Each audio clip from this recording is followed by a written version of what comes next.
यहाँ भक्तिमती मीराबाई वृंदावन आ गई हैं। आहा, जब से वृंदावन आई हैं तब से उनकी स्तुति कैसी है। उनके साथ में जो 2-4 सेविकाएं थीं, वे जानबूझ करके उनको मंदिर नहीं लेके जाती, क्योंकि जैसे ही मंदिर जाकर के ठाकुर जी को देखती हैं उनकी स्थिति ऐसी हो जाती है, वो अपने शरीर से विपरीत क्रियाएं करने लगती। सोने का तो कोई समय ही नहीं है, कभी नहीं सोती हैं, कभी भी रात को उठ करके चल पड़ती हैं। कई बार भक्तों की विरह स्थिति जब मैं पढ़ता हूं, श्रीमन चैतन्य महाप्रभु, उनकी विरह स्थिति अगर आपने सुन ली, पढ़ ली, आप 4 दिन तक स्वयं नहीं सो पाएंगे। ऐसी स्थिति में महाप्रभु जी रहते थे। वैसी स्थिति में भक्तिमती मीराबाई, तो मीराबाई ने क्या मन बनाया कि अब कुछ दिन मैं मंदिर नहीं जाऊंगी। ध्यान से सुनिएगा, क्योंकि मंदिर में जाती वो बेहोश होती हैं, या तो वो नाचने लगती हैं, या तो वो गाने लगती हैं, या तो वो ऐसी स्थिति में आ जाती हैं कि आसपास के सब लोग, कोई उनको पागल कहने लगता है, कोई उनको कुछ कहने लगता है, कुछ कुछ भाव कहने लगता है। अब बाईसा को तो उससे कोई फर्क नहीं पड़ता, पर साथ में जो सेविकाएं हैं उनको बहुत कष्ट होता है कि आप ऐसे नहीं किया करो। सब लोग ऐसे बात बनाते हैं।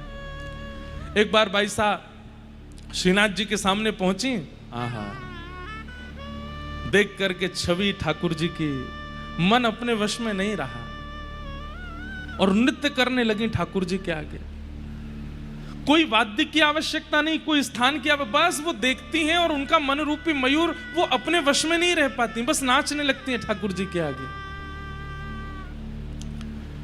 नृत्य करते करते ऐसा नृत्य किया मीराबाई ने, सब दूर हो गए जितने दर्शनार्थी खड़े थे, और सब अपना मुंह ढक करके बातें बनाने लगे। अरे देखो, ये तो नाचने वाली है, ये तो गाने वाली है, कहीं भी आ जाती है वहीं पर नाचने लग जाती है। लेकिन भीतर खड़े गुसाई जी ने जब मीराबाई को देखा तो उनकी तन की स्थिति और मुख की जो आकृति थी उससे पता चल रहा था कि ये सामान्य नहीं है। और गुसाई जी ने मीराबाई के बाद जैसे ही श्रीनाथ जी को देखा, जो श्रीनाथ जी सदैव नीचे नेत्र खड़े रहते हैं, आज उनके नेत्र ऊपर थे, वो मीराबाई को देख रहे थे, मंद मंद मुस्कुरा रहे थे। 2 दतुइयां दिख रही हैं श्रीनाथ जी की। ये दृश्य देखते ही गुसाई जी का अपने मन पे आप बोले, ये इनका नृत्य जगत के मनोरंजन के लिए नहीं है। मीराबाई का नृत्य तो ठाकुर जी को प्रिय लगता है। तुरंत ठाकुर जी की माला और बीड़ा प्रसादी जाकर के मीराबाई को दे दी। कई लोगों ने प्रश्न उठाया कि आपने बाईसा को, एक नाचने वाली को ठाकुर जी की माला दे दी। गुसाई जी बोले, तुमको नाचने वाली लगी, पर उसका नृत्य देख करके ठाकुर जी प्रसन्न हो रहे थे, ठाकुर जी आनंदित हो रहे थे, ठाकुर जी के दांत दिख रहे थे, ठाकुर जी खुश हो रहे थे। बाईसा ने कुछ समय के लिए नियम बना लिया कि अब वो मंदिर नहीं जाएंगे, लेकिन कैसे रहें, क्या करें। तो बाईसा संतों के यहां जाती, जितने संत हैं वृंदावन में सबके दर्शन का उन्होंने नियम बना लिया कि जितने संत हैं सबके पास जाके थोड़ी देर सत्संग करेंगे और वहां बैठ करके उनसे वार्ता करेंगे। उस काल में हमारे गौड़िया वैष्णव परंपरा के एक महान आचार्य श्री जीव गोस्वामी पाद वृंदावन में विराजमान थे, और भक्तिमती मीराबाई उनके दर्शन को गई। आप जैसे ही दर्शन करने के लिए पहुंची तो द्वार पर खड़े हुए 2-4 लोगों ने आपको रोक दिया और कह दिया कि हमारे आचार्य चरण स्त्रियों से नहीं मिलते, हमारे आचार्य चरण स्त्रियों को नहीं देखते। बाईसा का आप पूरा चरित्र देखेंगे तो एक चीज आपको समझ में आवेगी, एक तो वो निडर है, डरती नहीं है किसी से, और दूसरी बात, कोई बात भक्ति सिद्धांत की अगर उनको उचित नहीं लगती है तो वो तुरंत बोल देती है। व्यवहारिक नहीं, आपने अच्छे कपड़े नहीं पहने तो आपको मुंह पर टोक देंगी, ऐसी मीराबाई नहीं है। आपने भोजन अच्छा नहीं बनाया तो मुंह पर टोक देंगी, ऐसी मीराबाई नहीं है। लेकिन भक्ति सिद्धांत में कोई अगर गलत बात कहता है तो बाईसा तुरंत उसको बोल देती। जैसे ही कहा कि हमारे गुरुदेव तो स्त्रियों से नहीं मिलते, बाईसा बोले, अच्छा आपके गुरुजी स्त्रियों से नहीं मिलते? बोले हाँ। मुझे तो ये पता था कि वृंदावन में केवल एक ही पुरुष है, राधा रमण, बाकी सब स्त्रियां हैं। आज पता चला कि आपके गुरुजी भी पुरुष हैं। नहीं तो वृंदावन में तो देवादिदेव महादेव भी गोपी बन करके बैठे हैं, यहां पे पुरुष है कौन दूसरा? आप अपने गुरुदेव से कह दीजिएगा कि वो जब अपनी कुटिया से निकलते हैं ना, जितनों को देखते हैं सब स्त्री हैं, वृंदावन में कोई पुरुष नहीं है। वृंदावन में पुरुष तो केवल कृष्ण है। अंदर बैठे जीव गोस्वामी पाद ये बात सुन गए, और जैसे ही सुना तुरंत अपने सेवकों को तुरंत भीतर लेकर के आओ। बोले गुरुदेव आपका नियम है स्त्रियों को नहीं देखना। बोले आज ही तोड़ना है, और इस नियम को मीराबाई को देख करके ही तोड़ना। बाईसा को बुलाया और जीव गोस्वामी पाद आनंदित हो गए। बाईसा ने दंडवत प्रणाम किया। बोले इतने वर्ष हो गए हमको वृंदावन में रहते रहते, लेकिन हमारे चित्त को आज जैसी शुद्धता, पवित्रता और निर्मलता का अनुभव हुआ है ना, आपकी बात सुन के इतना कभी नहीं हुआ। बंधुओं एक बात सुनिएगा, वृंदावन नियम धारण करने का स्थान नहीं है। चंडीगढ़ में रहते हैं नियम से रहिए, दिल्ली मुंबई में रहते हैं नियम से रहिए। लोग उल्टा करते हैं, वृंदावन में जाके नियम से रहते हैं, अपने घर आती उद्यमी बन जाते हैं, सारे नियम तोड़ देते हैं। वृंदावन में तो नियम से नहीं रहिए, वृंदावन में तो पड़े रहना ही दंडवती है। वहां जाकर के जितने घंटे आप सोते हैं ना, घंटे गिना करो, वृंदावन में कितने घंटे सोए, समझ लेना उतने घंटे की दंडवती परिक्रमा मानी गई है आपकी।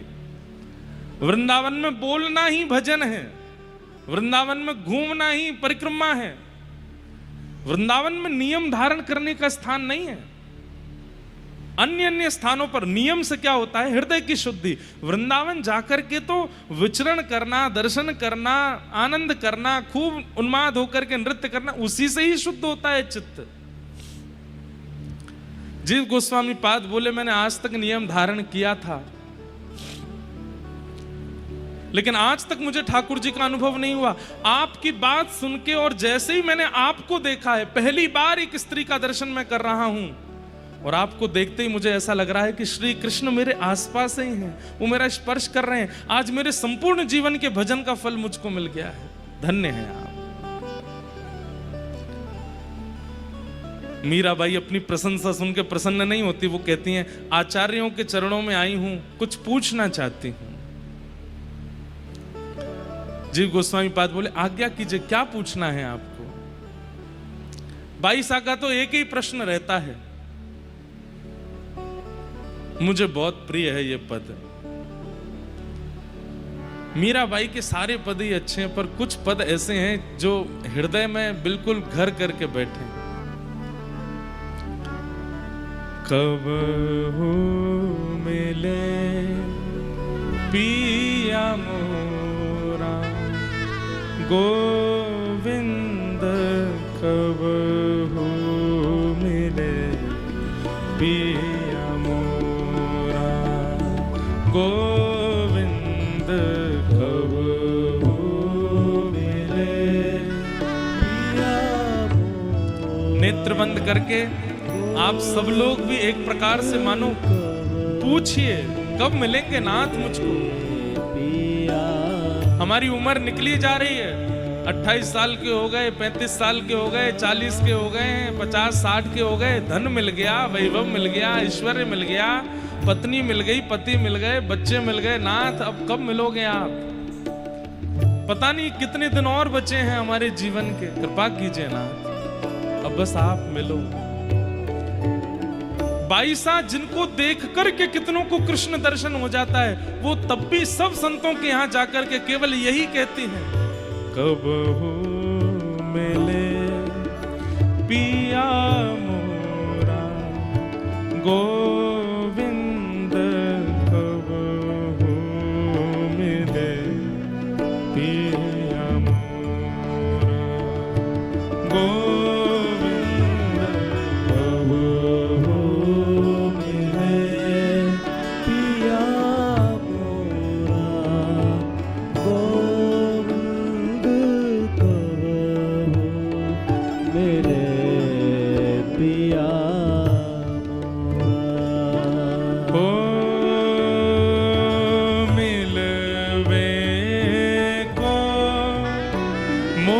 चाव घनेरो मिलवे को मोह चाव घनेरो मिलवे को मोहे चाव घनेरो मिलवे को मोह चाव घनेरो हाँ कब देखूं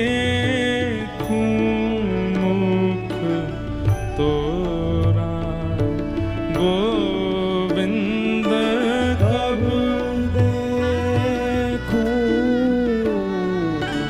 तोरा गोविंद कब हो मिले पिया गोविंद कब हो मिले पिया मोरा गोविंद कहो मिले पिया श्री गिरधर लाल प्यारे की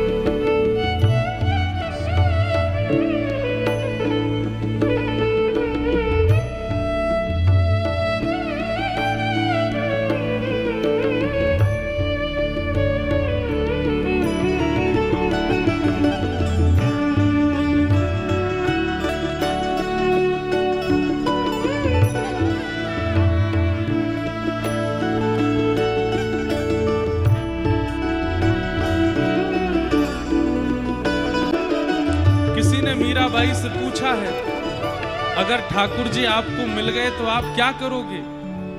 कभी मान लो कि श्याम सुंदर आपके सामने प्रकट हो गए तो आप क्या करोगे? हम आप सब लोगों को भी ये खुद से पूछना चाहिए। मान लीजिए इतना भजन करते हैं, कथा सुनते हैं, कभी ठाकुर जी आ गए सामने, क्या करोगे फिर? मीराबाई से किसी ने पूछा कि अगर मान लो ठाकुर जी आपके सामने आ गए तो आप क्या करोगे? बाई सा कहते हैं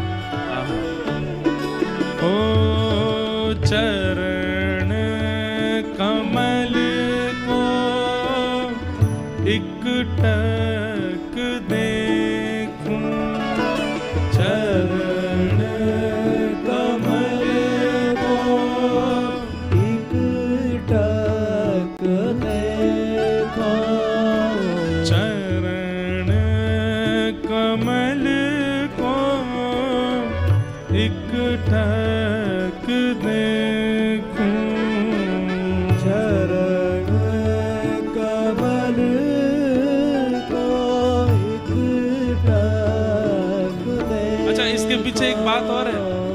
आप ठाकुर जी का मुखमंडल देखोगे, आपके पीछे आप जैसे हजारों और खड़े हैं। ठाकुर जी को तो सबको देखना है ना, तो थोड़ी देर आपको देखेंगे, फिर किसी और को देखेंगे, फिर किसी और। हम मानव ऐसे हैं, हमारे अंदर प्रतिस्पर्धा बहुत जल्दी आ जाती है। हम जिसके लिए बहुत कुछ करते हैं, अगर वो किसी और को प्रायोरिटी देता है तो हमसे वो सहन नहीं होता और मन में फिर दूषितता आती है। बाईसा के इन भावों में बहुत सुंदर एक भाव जुड़ा है कि मुखमंडल देखोगे तो मुख से तो ठाकुर जी सबको देखते हैं, और किसी और को देखेंगे तो तुम्हारी भक्ति में प्रतिस्पर्धा आएगी, और प्रतिस्पर्धा आती भक्ति घटेगी, वैष्णव अपराध बनेगा। आपको मन में आएगा हमने तो बंगला बनवाया, हमने बिहारी जी के 56 भोग कराए, और ये देख उसको रहे पीछे वाले, अरे वो तो सबको देखेंगे। लेकिन चरण कमलों को जब आप देखोगे तो चरण कमल को सब देखते हैं, चरण कमल सबको नहीं देख रहे होते, वो तो एकटक रहते हैं। उनको देखने में आपके चित्त में प्रतिस्पर्धा नहीं, बल्कि अगर किंचित कोई दोष होगा भी तो नष्ट हो जाएगा। इसलिए मैं तो जब श्याम सुंदर आएंगे तो चरण कमल देखूंगी। और केवल मीराबाई नहीं, लाखों वर्ष पहले प्रहलाद जी महाराज ने भी यही बात कही है कि नृसिंह भगवान मेरे सामने आए, सब डर के भाग गए, लेकिन मुझे डर नहीं लगा, क्योंकि मैंने उनका मुख नहीं देखा, मैंने चरण देखे। चरण कमल को एक टक देखूं, चरण कमल को एक टक देखूं, चरण कमल को हंस हंस देखूं, चरण कमल को हंस हंस देखो, राखूं नैना मेरा गोविंद, राखूं नैना मेरा गोविंद, कब हो मिले पिया मोरा, गोविंद कब हो मिले पिया गोविंद कब मिले पिया। बंधु, हमारे लाल जी को कभी कभी जब एकांत में होते हैं, जहां ज्यादा लोग नहीं होते हैं, कभी विदेश यात्रा पर, तो लाल जी रात्रि में यही पद सुनते हैं, उनको बहुत प्रिय है ये पद। मीराबाई कह रही हैं ठाकुर जी से, हे नाथ अब तुम मिलो ना। हाँ व्याकुल प्राण धरे नहीं धीरज, व्याकुल प्राण धरे नहीं धीर, व्याकुल प्राण धरे नहीं धीरज, व्याकुल प्राण धरे नहीं धीरज, व्याकुल प्राण धरे नहीं धीरज, व्याकुल प्राण धरे नहीं धीर, ओ कब देखूं मुख तोरा, गोविंद कब देखूं मुख तोरा, गोविंद कब हो मिले पिया मोरा, गोविंद कब हो मिले पिया मोरा, गोविंद कब मिले पिया। भक्तवत्सल भगवान की।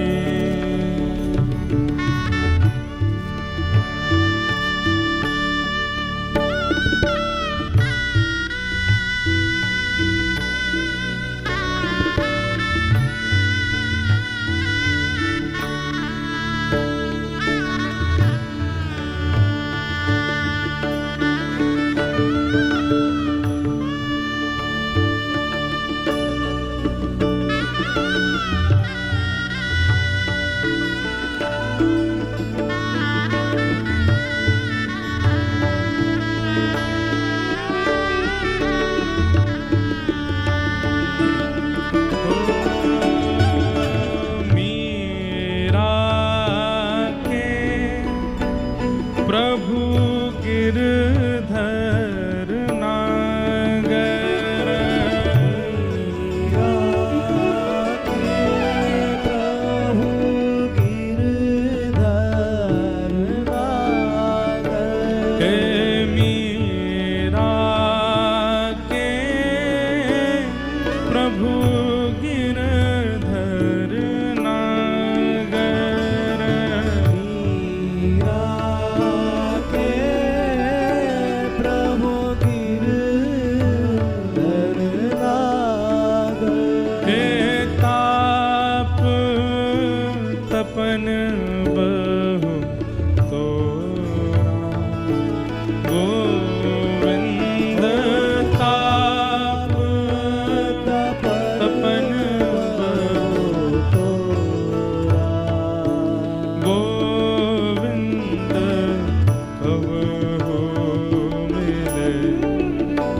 इसी भाव में रहती हैं, कब मिलेंगे कब मिलेंगे।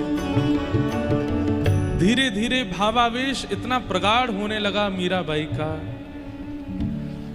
अब तो मीराबाई कभी भी उठ करके चल देती हैं, कभी यमुना तट पर मिलती हैं, कभी सेवा कुंज में मिलती हैं, कभी निधिवन राज में मिलती हैं। उनके साथ में रहने वाली सब सेविकाएं केवल ढूंढती रहती हैं। ढूंढते ढूंढते जब पहुंचती हैं तो कहती हुई पाती हैं, श्याम सुंदर अभी अभी नाव लेकर के सब गोपी और किशोरी जी के साथ यमुना विहार को गए, मैं आने में विलंब कर गई, मुझे यहीं छोड़ गए। कभी सेवा कुंज में मिलती हैं, यहाँ श्याम सुंदर रास विहार कर रहे थे और रास में सब दर्शन कर रही थी। जैसे ही मैं श्रृंगार करके पहुंची, मैया यशोदा ने टेर लगाए करके लाला बुलाए लिए, ठाकुर जी चले गए, सखियां अपने घर चली गई, मेरे संग रास नहीं भयो। कभी दौड़ करके गिरिराज जी चली जाती हैं वृंदावन से और वहां श्री गिरिराज जी की तलहटी में बैठी हुई मिलती हैं। 4-4 दिन तक मीराबाई का पता नहीं चलता कि वे कहां हैं। ऐसी भावावेश भाव स्थिति में जा चुकी हैं। अब तो स्थिति ऐसी हो गई, पूरे दिन बैठे बैठे ज्यों ज्यों दिन बढ़ रहे हैं त्यों त्यों उनका विरह बढ़ता जा रहा है। सब सखियां उन्हें कहती हैं, आपने 4 दिन से कुछ नहीं पाया है, आप कृपा करके कुछ पा लीजिए। बाईसा कहती हैं, मैं कैसे पालूं, श्याम सुंदर को देखे बगैर कैसे पालूं। कहीं मैं पाने में व्यस्त हो गई और वो आ गए तो, अरे वो एक क्षण ही रुकते हैं, कहीं मैंने एक क्षण भी गवा दिया तो। सखियां अब कैसे करें, तो बोल देती हैं, श्याम सुंदर कह के गए हैं बाईसा अगर भोजन कर लेगी तो मैं आ जाऊंगा। ऐसा कह के गए श्याम सुंदर, मैं प्रसाद पाऊंगी तो आ जाएंगे। बोले हाँ आ जाएंगे। अरे जल्दी लेके आ, राधा वल्लभ जी की प्रसादी लेके आ, सेवा कुंज की प्रसादी लेके आ, सब मंदिरन की प्रसादी ला, मैं अभी पालूंगी, ऐसा बढ़िया चकाचक पाके रखूंगी, श्याम सुंदर आएंगे ना फिर। बोले हाँ आएंगे। ऐसे बहाने लगा करके भोजन पवाती। कभी कहने लगती हैं, श्याम सुंदर आए थे कह गए थे, बोले मीराबाई सोएगी तो मैं आऊंगा। तुरंत चद्दर ले लेती हैं, मैं अभी सोने जा रही हूं, अभी सो जाती हूं, अब आ जाएं तो मुझे उठा देना। वो आएंगे ना मेरे सोने से। बोले हाँ आएंगे। ऐसे बहाने दे दे करके बाईसा से क्रिया करवाती हैं। बंधुओं, प्रेम मार्ग बहुत कठिन है। या तो केवल भक्ति मार्ग तक ही रहिए, प्रेम मार्ग में प्रवेश करने की स्थिति मत रखिए। कहीं प्रेम मार्ग में प्रविष्ट हो गए तो फिर संसार के व्यवहार, नियम और रिश्तेदारी और जितने भी ये प्रपंच हैं, इनका निर्वहन आपसे हो नहीं पाएगा। परंतु बाईसा भले ही इतने विरह भाव में रहती हैं, पर बड़े बड़े संत बाईसा का दर्शन करने के लिए आते हैं। वो संस्कृतज्ञ नहीं है, वो बहुत पढ़ी लिखी नहीं है, लेकिन बाईसा बैठ करके जब ठाकुर जी के भाव में कीर्तन करती हैं, बड़े बड़े ज्ञानी जन उनको देख करके भक्ति में तल्लीन हो जाते हैं। एक बार बादशाह अकबर ने भी मन बनाया कि मैं मीराबाई के स्वर सुनने के लिए जाऊं, और तानसेन को साथ में लेकर के रूप बदल करके बादशाह अकबर और तानसेन दोनों आए। रोज संकीर्तन करती थी मीराबाई, तो कई सारे वैष्णव चारों तरफ से घेर के बाईसा को बैठते थे और हाथ में करताल लिए, कभी एक तारा लिए, ऐसा स्वर गूंजता था मीराबाई का। सब आनंदित विभोर, किसी के नेत्र ऐसे नहीं होते थे जिनमें अश्रु ना हो। और जब मीराबाई नृत्य करती थी तो ऐसा कोई होता नहीं था जो नृत्य ना करे। कहां तक कहें, वृंदावन के सघन कुंज के बंदर भी दूर दूर बैठ करके बाईसा को देखते और उनके नेत्रों से भी अश्रुपात होता था। ऐसा बाईसा का कीर्तन। बंधुओं, जिस प्रकार हम जो भी भोजन करते हैं वो धीरे धीरे हमारे मुख पर, हमारे शरीर पर अंकित होने लगता है, दिखने लगता है। तेज के रूप में, त्वचा के सुंदरता के रूप में, जो भी बात कहो। ऐसे ही भजन, भक्ति चित्त में कैसी है वो कई बार आपके मुख से प्रदर्शित होने लगती है। और सबसे बड़ी बात, भक्ति को प्रकट करते हैं नेत्र, नेत्रों से प्रकट होती है। महापुरुषों के आप नेत्रों में ज्यादा देर आंख मिला करके बैठ नहीं पाओगे। मैं अपना अनुभव बता रहा हूं। बड़े बड़े महापुरुष सामने बैठे हों और आप टकटकी लगा करके अगर उनके नेत्रों को देखना चाहोगे, आप देख नहीं पाओगे। आपके नेत्र स्वयं मना करेंगे कि नहीं, ये तेज सहने की हम में क्षमता नहीं। आप ठाकुर जी से नेत्र मिला सकते हो, लेकिन वैष्णवों से नेत्र नहीं मिला पाओगे। क्योंकि भक्ति ऐसी होती है कि वो कई बार आपकी त्वचा, आपके नेत्र, आपकी वाणी, आपके आसपास के वातावरण में प्रकट होने लगती है, और उस वातावरण का जो स्पर्श करता है सब भक्त होते चले जाते हैं। मीराबाई का स्वरूप ऐसा है कि जो देख लेता है उसके चित्त में अनायास भक्ति प्रकट हो जाती है। अरे हमें तो कथा सुना करके कृष्ण का परिचय देना पड़ता है, तब भक्ति होती है, पर मीराबाई को देख करके तो बिना परिचय के भक्ति हो जाती है। उसके बाद व्यक्ति व्याकुल होकर ढूंढता है कि मीरा जिस कृष्ण को पुकार रही है वो कौन है, उनकी कथा सुनाओ। वक्तागण भी कहते तुम रो कैसे सकते हो बिना जाने? बोले पता नहीं, जब से मीराबाई का कीर्तन सुना है तब से ये स्थिति हो गई है। इसका मतलब क्या है? भक्ति कई बार आपके रूप, आपकी दृष्टि, आपकी वाणी और आपके आसपास के वातावरण में प्रकट होने लग जाती है, और उस वातावरण का जो स्पर्श करता है उस पर भी भक्ति प्रवाहित होती है। अकबर और तानसेन रूप बदल करके आए, मीराबाई बैठी। इसको कोई चमत्कार मत समझिएगा, कोई तंत्र नहीं था मीराबाई के पास। पर सभा में जब मीराबाई गाती थी तो नेत्र बंद करके गाती थी, नेत्र नहीं खोलती थी, चाहे कितनी भीड़ बैठी हो। पर जब अपना कीर्तन विश्राम करती तो एक दृष्टि घुमा करके सबकी ओर देख लेती थी। आज बाईसा कीर्तन नहीं कर रही हैं, बस बैठी हैं, और तानसेन और अकबर वो स्वर ही सुनने आए थे मीराबाई का। कई बार ऐसा होता है कि आचार्य अपने शिष्यों से कह देते हैं कि आप कुछ गाओ, तो आज मीराबाई ने भी अपने किसी एक सखी से कहा तुम कीर्तन करो, मैं सुनूंगी। और सुनने के बाद में सब आनंदित हो गए। तो बाईसा ने बस एक बार दृष्टि घुमा करके देखा, रूप बदल के बैठे अकबर और तानसेन। उस समय में चित्र नहीं होते, कौन जाने कि बादशाह अकबर है, पर एक बार दृष्टि घुमा करके देखा और तुरंत बाईसा पहचान गए। और जब उठ करके जाने लगे तो तानसेन और अकबर आपस में चर्चा कर रहे थे, और बाईसा जैसी बगल से निकली तो बोल पड़े, हमने तो आपके स्वर के विषय में सुना था और आज वही सुनने के लिए आए, पर आज तो आपने गायन ही नहीं किया। बाईसा तुरंत अनायासी नेत्र मिला के किसी को देखती नहीं है, बोल पड़ी, ठाकुर जी के सुंदर स्वर सुनने के लिए, कीर्तन सुनने के लिए छद्म भेष बनाने की आवश्यकता नहीं है अकबर, अपने मूल रूप में आओ, सब सुनाई देगा। और फिर मीरा के पास नहीं आना पड़ेगा, वृंदावन का कण कण कृष्ण ध्वनि सुनाएगा। ये छद्म भेष बना करके कभी वैष्णवों के पास मत जाना। अकबर तो घबरा गया, तानसेन से बोला इनको कैसे पता कि मैं अकबर हूं?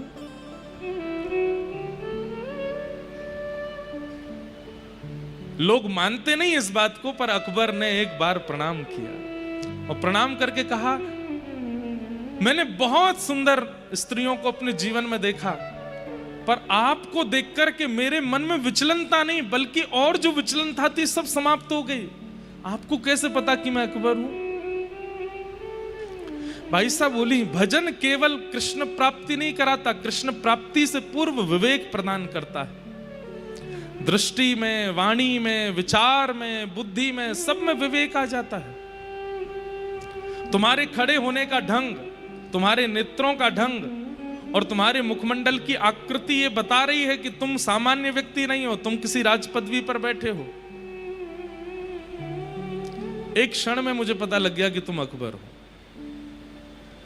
अकबर ने चरण प्रणाम किए और बाईसा का चित्र अपने, मैंने कथाओं में बताया कि अकबर अपने नमाज करने वाले स्थान पर 5 आचार्यों के चित्र रखता था, जिसमें से एक मीराबाई, एक स्वामी श्री हरदास जी महाराज, गोस्वामी तुलसीदास जी महाराज और अन्य 2 और। नित्य मीराबाई का दर्शन करता अकबर, क्योंकि उनके दर्शन से भक्ति प्रकट होती है। ऐसी भक्ति का स्वरूप मीराबाई ओढ़ करके चलती हैं। परंतु बंधुओं, ठाकुर जी ने भी एक अद्भुत ही लीला की है मीराबाई के साथ। इतना विरह, इतना प्रेम, इतनी व्याकुलता, इतना सब कुछ करने के बाद भी अभी तक ठाकुर जी मिले नहीं बाई साहब को। और एक दिन रात्रि में मीराबाई सोई थी, तभी मधुर वेणु की ध्वनि सुनाई दी वृंदावन में। थोड़ी देर बाद नूपुरों की ध्वनि सुनाई दी। थोड़ी देर बाद द्वार पर मानो किसी ने करुण स्वर में कहा हो, माधवी, अरे मैं तेरी प्रतीक्षा कर रहा हूं, जल्दी आ। मीरा नहीं कहा, माधवी कहा। सब सहचरियां सखियां सोई हैं। मीराबाई तुरंत उठ करके बैठ गए। अपना द्वार खोला तो बाहर कोई नहीं था।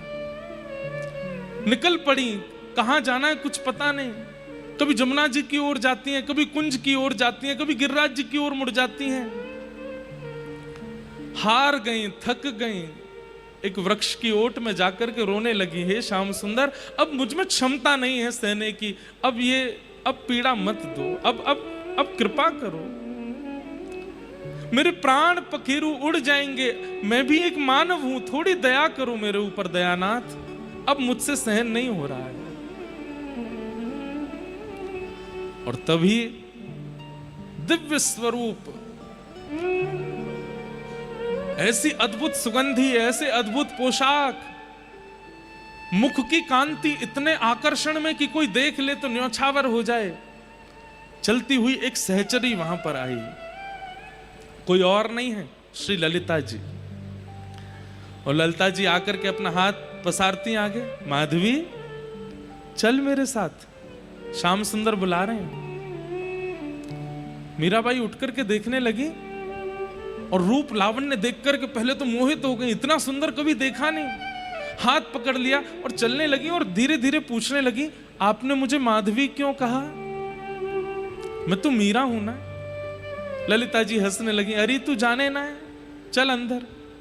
और जैसे ही एक निकुंज में लेकर के गई हैं, असंख्य गोपियां वहां खड़ी हैं। कोई चमड़ डोरा रही है, कोई बीड़ा हाथ में लेकर के खड़ी है, कोई पीकदानी लेकर के खड़ी है, कोई वीणा बजा रही है, कोई सारंगी बजा रही है, कोई अलाप लगा रही है। अद्भुत सघन कुंज। और जैसे ही मीराबाई प्रवेश करती हैं, सब आपस में काना पूछ, अरे माधवी आ गई, हमारी माधवी आ गई। मीराबाई सबको देख रही हैं, हाथ पांव कांप रहे हैं, नेत्रों से अश्रु प्रवाह हो रहा है। फिर पूछती हैं, ये सब मुझे माधवी क्यों बोल रहे हैं?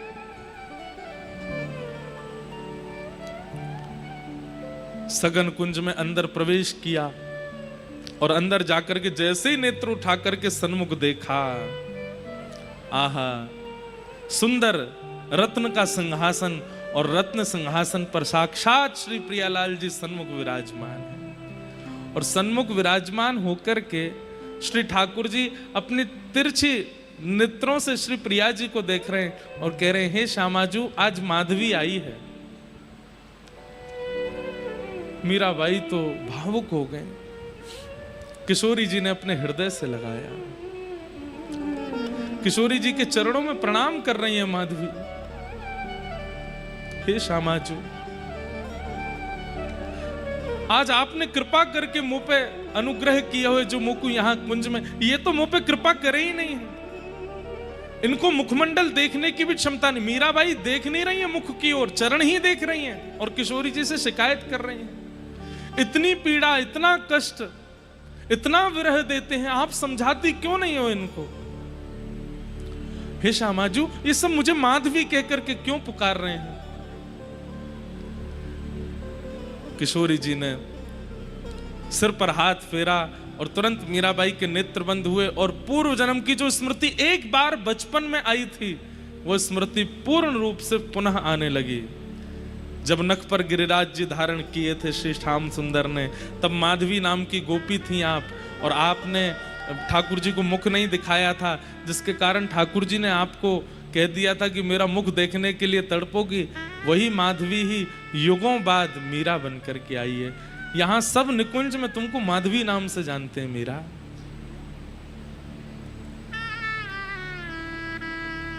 आज मीराबाई को भी साक्षात निकुंज का दर्शन किशोरी जी की कृपा से हुआ है। लाडली जी ने अनुग्रह करके मीराबाई को बुलाया, चरण पकड़ लिए। आज तक तो कृष्ण माधव गोविंद मधुसूदन मुरारी कह करके, गिरधर कह कह करके नाची हैं, परंतु आज किशोरी जी के चरण पकड़ लिए। मुक्ति भुक्ति ना मागत केवल, मुक्ति भुक्ति ना मागत केवल, अपनो जान संभालो किशोरी राधे, अपनो जान संभालो किशोरी। कुछ नहीं चाहिए किशोरी जी, मुक्ति नहीं चाहिए, भुक्ति नहीं चाहिए, बस एक चीज चाहिए। क्या? अपनो जान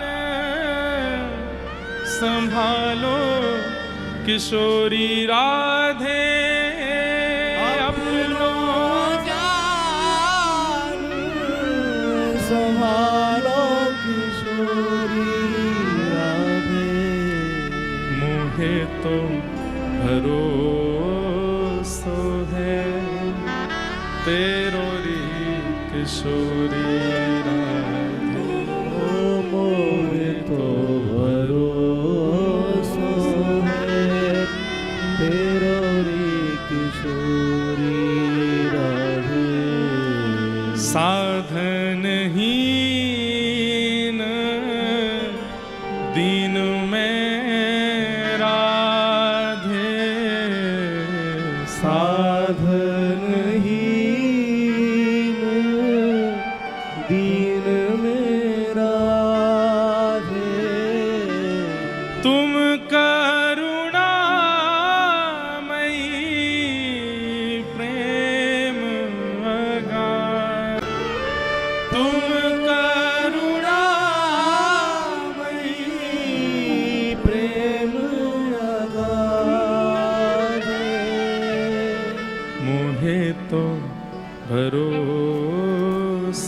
है तेरो री किशोरी राधे, मोहे तो भरोसा है तेरो रे किशोरी कहते हैं राधे। मीराबाई का श्रृंगार किया है सब सखियों ने, और श्री ठाकुर जी ने फिर वहां रास किया, और रास में मीराबाई को साथ में मुख्य सखी के रूप में ठाकुर जी ने रास किया।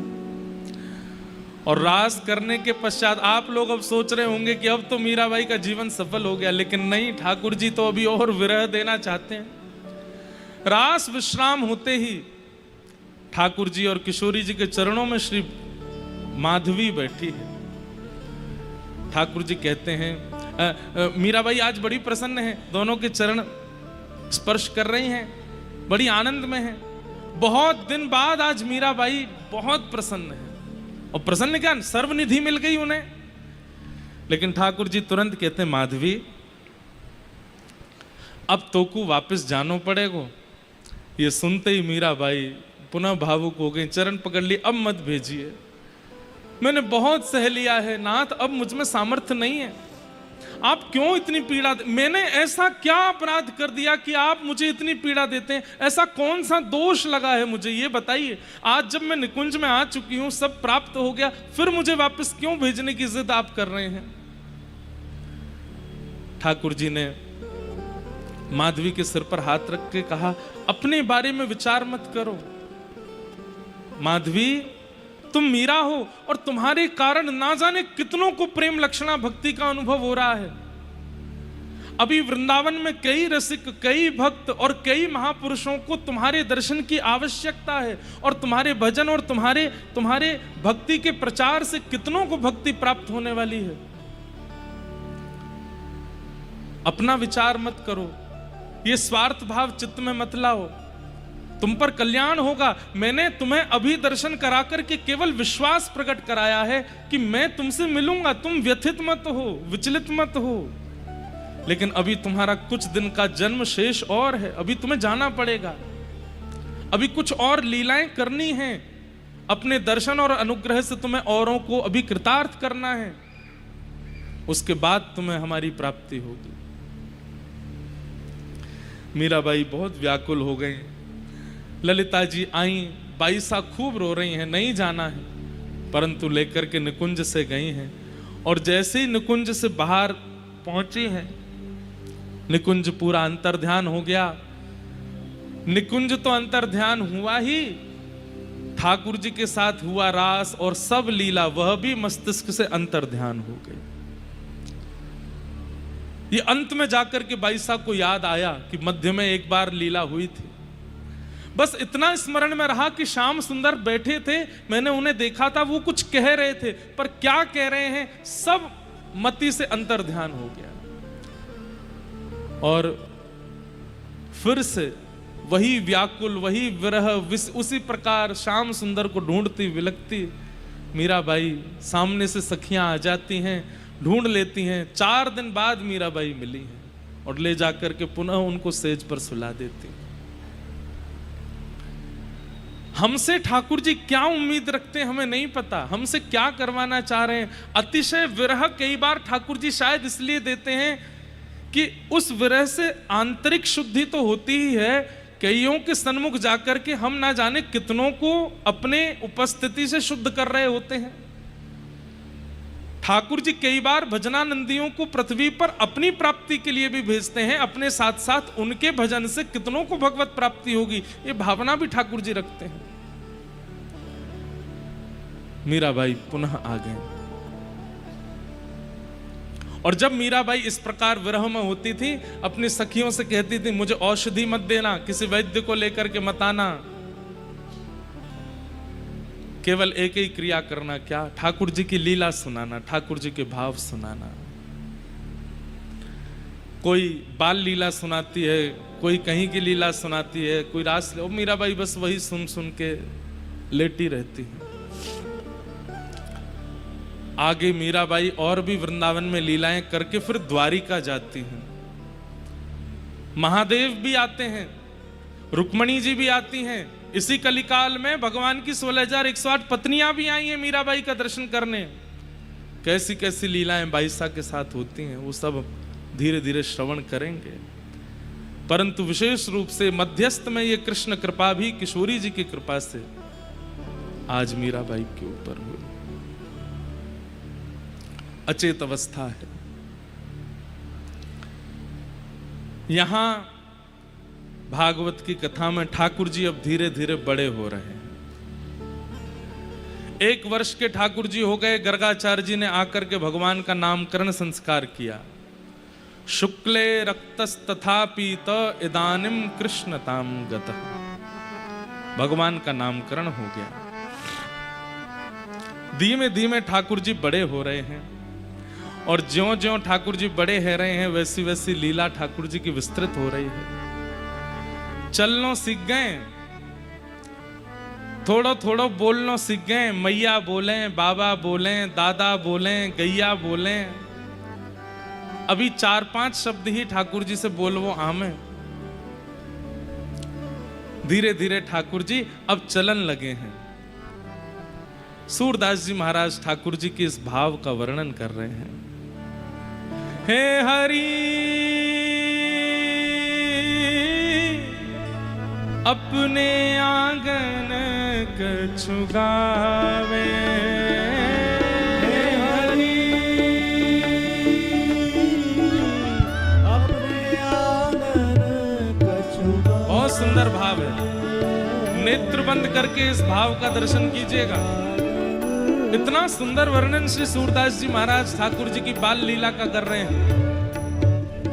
ठाकुर जी थोड़ो थोड़ो चलनो सीख गए हैं और अपने आंगन में स्वयं अकेले हैं। यशोदा मैया रसोई में है, दाऊ दादा नंद बाबा के साथ गौशाला में है, आंगन में कोई नहीं है, अकेले हैं ठाकुर जी। और उसी समय छोटे से ठाकुर जी कौंध नहीं पहनी है, वस्त्र नहीं पहने हैं, नंगम नंगा डोल रहे हैं, घुंघराले केश सिर पर बांध करके उस पर एक मोर पुच्छ लगा रखा है और अपनी एक छोटी सी भुजा उठा करके ठाकुर जी कुछ गा रहे हैं। क्या गा रहे हैं पता नहीं है। सूरदास जी कह रहे हैं, हे हरि अपने आंगन कछु गावे, हे हरि अपने आंगन कछु गावे, हे हरि अपने आंगन कछु गावे, हे हरि अपने आंगन और कछु गा भी रहे हैं और अपने स्वर पर नाच भी रहे हैं। सूरदास जी कह रहे हैं, तनिक तनिक चरणन सो नाचे, तनिक तनिक चरणन सो नाचे, तनिक तनिक चरणन सो नाचे, तनिक तनिक चरणन सो हो मन ही रिझावे, मन ही जावे, हे हरि अपने आंगन कछु गावे, हे हरि अपने ठाकुर जी कुछ गा रहे हैं, अभी शब्द नहीं है इतने, बस आ करके कुछ गा रहे हैं और अपने आप ही अपने छोटे छोटे पैरों से नृत्य कर रहे हैं। उस स्वर को यशोदा मैया ने नहीं सुना, दाऊ दादा ने नहीं सुना, नंद बाबा ने नहीं सुना, तो किसने सुना? गौशाला की गैया की बछिया नंद भवन में जा आंगन में ठाकुर जी नाच रहे हैं, मई बाहर खुली घूम रही हैं। बछिया आकर के द्वार के अंदर झांक करके देख रही हैं तो अकेले ठाकुर जी एक भुजा उठा करके घूम घूम करके नाच रहे हैं, कछु गा रहे हैं। आहा बाह उठाए कारी धौरी, बाह उठाए कारी धौरी, गैयन टेर बुलावे, गैयन टेर बुलावे। अब ये नेत्र खोल के सुनने वाला प्रसंग नहीं है, ये तो बस मन में चित्र बनाइए कैसे हैं ठाकुर जी घूम घूम करके नाच रहे हैं, कुछ गा रहे हैं, अभी पैर भी सही से धरने नहीं आते हैं, बीच बीच में लुढ़क जाते हैं नीचे। और जैसे ही ठाकुर जी ने नाचते हुए देखो कि द्वार पे एक कारी बछिया और एक गोरी बछिया, ये दो खड़ी है कि कान उठाए करके पूंछ उठाए के ठाकुर जी को देख रही हैं, भीतर क्यों नहीं आ रही? सूरदास जी कह रहे हैं कि भैया वो गैया भी विचार करें कि छोटे से लाला हैं, कहीं गलती से हमारो खुर इनके ऊपर पड़ गया तो लग जाएगी, तो दूर से ही देख रही हैं। उनके संकोच को दूर करते हुए जैसे छोटे बालक अपने भुजा ऐसे करके किसी को बुलाते हैं, बाह उठाए कारी धौरी गैयन टेर बुलावे, ठाकुर जी अपनी भुजा से कह रहे हैं आ जा आ जा, और छोटी छोटी बच्चियां को अपने पास बुला, दौड़ करके छोटी छोटी बच्चियां, छोटे से गोपाल जी और चारों तरफ बच्चियां घूम रही हैं और ठाकुर जी उनके बीच में। हे हरि अपने आंगन कछु गावे, हे हरि अपने आंगन कछु गावे। और अब ये लीला सुनो, ठाकुर जी ने कहा कियो इन गैयान को और पास कैसे बुलाऊं? सो ठाकुर जी गए, वहां पे एक मटकी धरी, यशोदा मैया अकेले लाला को छोड़ के जावे तो माखन धर जाए पास में कि भूख लगेगी तो खा लेगा। सो ठाकुर जी क्या कर रहे हैं माखन के संग? माखन तनिक आपने कर ले, माखन तनिक आपने कर ले, माखन तनिक आपने कर ले, माखन तनिक आपने कर और ले, तनिक बदन पे लगावे, तनिक बदन पे लगावे, हाँ तनिक बदन पे लगावे, तनिक बदन पे लगावे, कबहू चिते प्रतिबिंब खम्ब में, कबहू चिते प्रतिबिंब। जैसे कोई अपना श्रृंगार करके अपना प्रतिबिंब देखने के लिए जाता है, शीशे में देखने के लिए जाता है, ठाकुर जी क्या करते हैं? माखन लेकर के थोड़ा तो पालें और थोड़ा सा बच जाए तो वाकई यहाँ लगा लें, यहाँ लगा लें, यहाँ लगा लें, बालन में लगा लें, इधर उधर कहीं कहीं मक्खन लगा लें, और फिर वाकई बाद में वहां खंबान में प्रतिबिंब लगे हैं मणियों में, जिसमें खुद को देख सकते हैं, और ठाकुर जी उसके सामने झांक करके अपना स्वरूप देखते हैं और खुद को देख करके फिर मंद मंद मुस्काते हैं। 2 दांत दिख रहे हैं ठाकुर जी के। और फिर इतना ही नहीं करें, गैया की बचियान ने अपने पास बुलावे और जहां जहां मक्खन लगायो है वो अंग उनके मुख के पास करें ताकि ये जीभ निकाल के चाटे। लाल जी नीचे लेट जाते हैं, छोटी छोटी बच्चियां ठाकुर जी के अंग पर लगे हुए मक्खन को अपनी जीभ से चाट रही है। आहा, ये छवि देख कर के सूरदास जी बलिहारी जा रहे हैं। हे हरि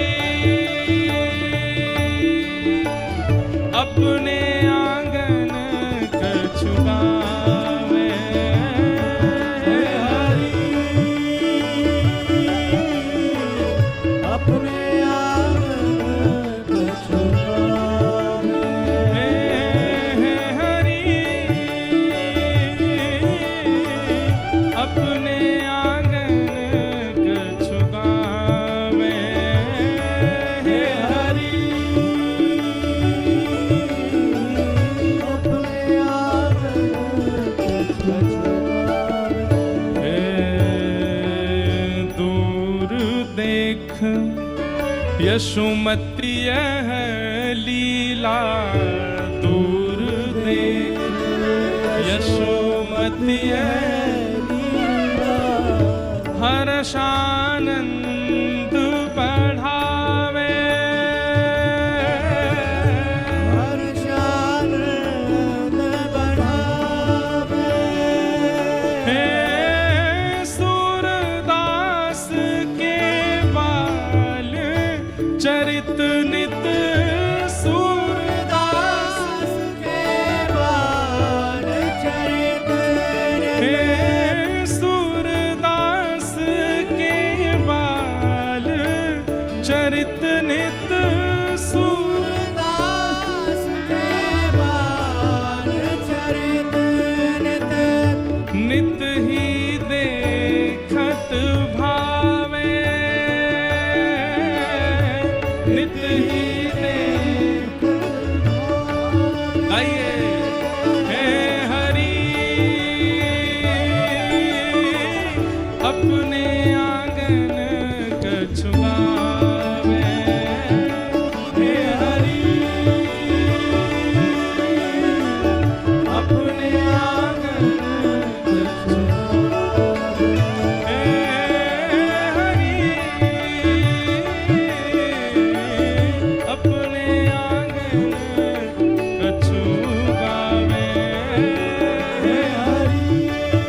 तीनों लोकन हूँ मैं नाथ। ऐसो चटक मटक सोनापुर तीनों लोकन हूँ लोकन हूँ मैं। मैं नाय, तीनों लोकन हूँ मैं नाय। हाँ लोकन हूँ मैं नाय। तीनों लोकन हूँ मैं नाथ। अरे हाँ लोकन हूँ मैं नाय, तीनों लोकन हूँ मैं नाय। हाँ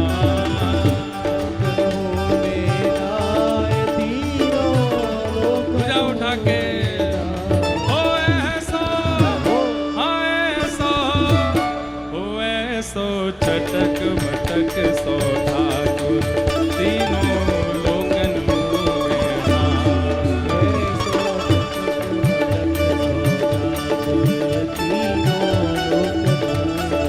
ओ ऐसो चटक मटक सो ठाकुर तीनों लोकन हूँ मैं नाय। ऐसो चटक बोल बाल कृष्ण लाल की।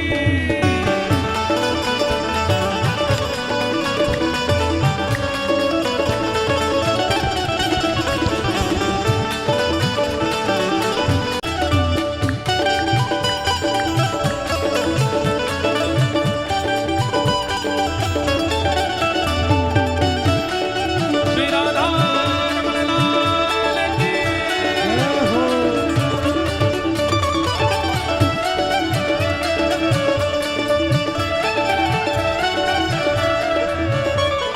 ओ तीन ठोर ते टेढ़ो दिखे, तीन ठोर ते, तीन ठोर ते टेढ़ो दिखे। नटकी ये देखो हमारे ब्रजवासी देखो कैसे बढ़िया नृत्य कर रहे हैं। अब सुनो, यहाँ ना करो, ये बीच में करो, यहाँ आ जाओ नहीं, हाँ ऊपर आ जाओ। अब ब्रजवासियों महाराज आनंद करो। हे तीन ठोर ते टेढ़ो दिखे, तीन ठोर ते, तीन ठोर ते टेढ़ो दिखे। ओ नटकी सी चल गत यह सीखे, नटकी सी चल गत। ओ तिरछे नैन चलावे तीखे, तिरछे नैन, हाँ तिरछे नैन चलावे तीखे, तिरछे ओ तिरछे नैन चलावे तीखे, तिरछे नैन, ओ तिरछे नैन चलावे तीखे।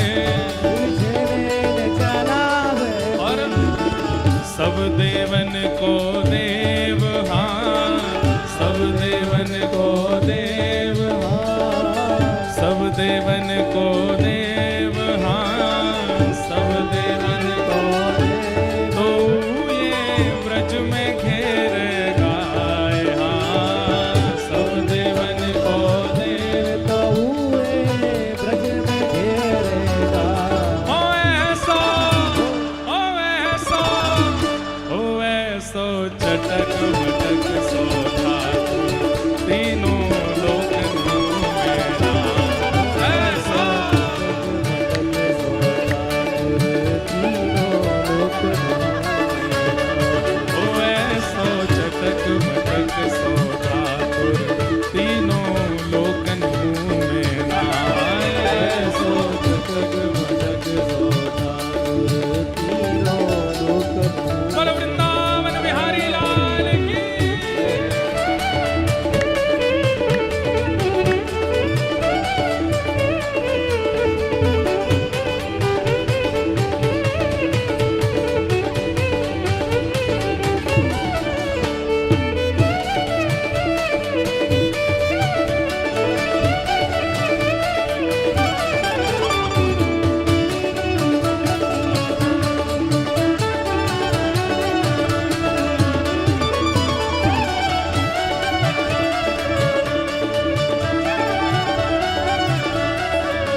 मटक सो ठाकुर तीनों लोकन में नाम।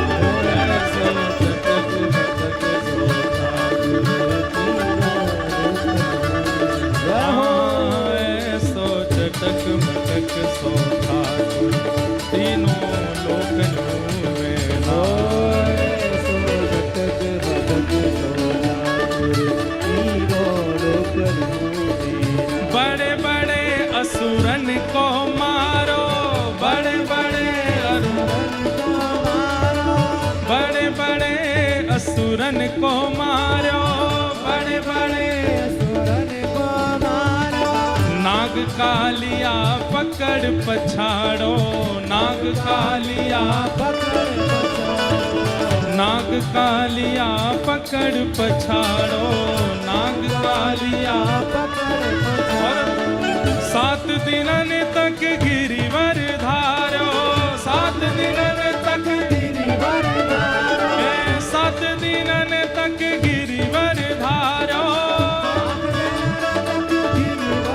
ओ गिरिराज धरण प्रभु तुम्हारी शरण। ओ गिरिराज धरण प्रभु तुम्हारी शरण। हे प्रभु तुम्हारी शरण, हरि तुम्हारी शरण। प्रभु तुम्हारी शरण, हरि तुम्हारी शरण। ओ गिरिराज धरण प्रभु तुम्हारी शरण। गिरिराज धरण प्रभु तुम्हारी शरण।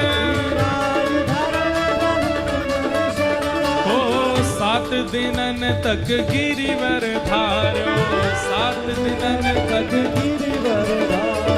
लेकिन ब्रजवासी क्या कह रहे हैं? ओ ऐसो बलि तो ग्वालन से खेलन में पिट जाए। हाँ ऐसो बलि तो खेलत में ग्वालन सो पिट जाए। हाँ ऐसो बलि तो खेलन में ग्वालन सो पिट जाए। हाँ ऐसो बलि तो खेलत में ग्वालन भुजा उठा करके कहो ओ ऐसो, हाँ ऐसो, ओ ऐसो चटक मटक सो ठाकुर